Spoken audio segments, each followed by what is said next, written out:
Not a through street. Okay, never mind. So I'm on my way to Trent Reznor's house, or as Trent is otherwise known, of course, 9 Inch Nails. We're gonna visit with Trent and his collaborator, Atticus Ross, and talk about their Oscar-nominated score for The Social Network at Trent's home studio where they recorded all the music for the movie. You think this is such a good idea? I need the algorithm. Mark. I need the algorithm. Give each girl a base rating of 1400. At any given time, girl A has a rating RA and girl B has a rating... The pace of the dialogue and the way it looks. There was a good moment of panic where we had to think, what is music going to do in this? You know, there's no sweeping landscapes to fill out with sound and battle scenes, you know. How do we put ourselves in the role of the Zuckerberg character? Someone that doesn't feel like they fit in, trying to validate themselves by pursuing a great idea and screwing some people over in the process. I can relate to all those things, you know, and I've had versions of that in my own life. Starting with his first record as 9 Inch Nails in 1989, Trent Reznor made his name on music that combined raw, often dark emotion and pounding industrial beats. The combination made him a hero to disaffected youth everywhere. He played nearly all the instruments on the records himself, and they sold in the tens of millions and won Grammys. After the most recent 9 Inch Nails tour, David Fincher, the director of The Social Network, called to offer Trent his first gig recording a film score. We had close to 2 hours worth of music. We sent to him, said, just see if anything's close. Thinking we'd have 3 or 4 waves of that off the bat, but he came back and said, it's the best first draft I've ever had. I think we sent him 17 pieces and 15 were put in the film immediately.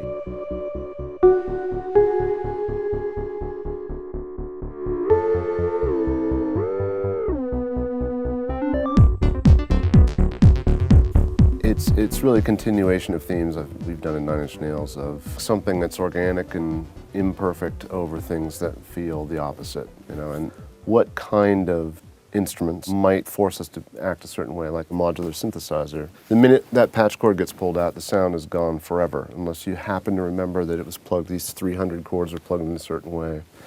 Nothing is savable, so everything feels in flux, and you treat the sound differently. I'm going to perform it as if I was playing a violin or anything else. This is kind of my laboratory of sound. A lot of this stuff is very old, vintage stuff that isn't made anymore. This Is is this a a vintage Swarmatron. thing? No, this A was... Swarmatron.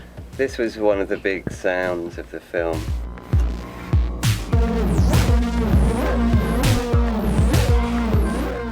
Maybe it's a piano, or maybe it's a modular, or there's an interesting recording of an air conditioner, for example. It's in a certain tone, and we'll put that up. Did you actually use an air conditioner sound in the score? Yeah, we've got all kinds of drones and things like that, and that you don't hear necessarily consciously. But why do I feel uneasy? Well, because there's been this thing you haven't noticed that's gnawing at your nerves. Mark, there is a girl in your art history class. Her name is Stephanie Addis. Do you happen to know if she has a boyfriend? People don't walk around with a sign on them that says them.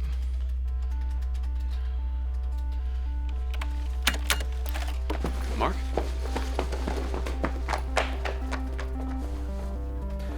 We thought if we're going to have this bed of electronics and something that's cold and electric, let's have something else that feels the opposite of that to juxtapose against it. And to me, the piano seemed like a pretty obvious choice. And you're a classically trained pianist, right? In another life, yes, I was.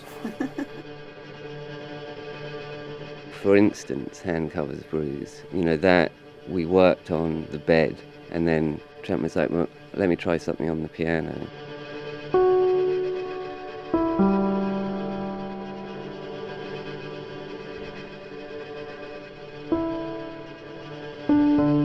We show up to the screening with maybe 50 to 100 people or something like that on the lot at Sony. And Brad Pitt was there, right? He was sitting in front of us, and it's already weird, right? And then the film comes on, and we hear Hand Covers Bruise in that slot. And it literally was one of those goosebump moments, like, that was equal to any great moment I've had in my career. You know, being on stage at Woodstock, kind of in slow motion. It had that same kind of feeling. David came up to us and said, I think your score made the film, and I think it's amazing, but I wouldn't hold my breath in terms of awards season because it's not the type of score that traditionally gets a nod for this. And I said, oh, well, never even crossed my mind, honestly.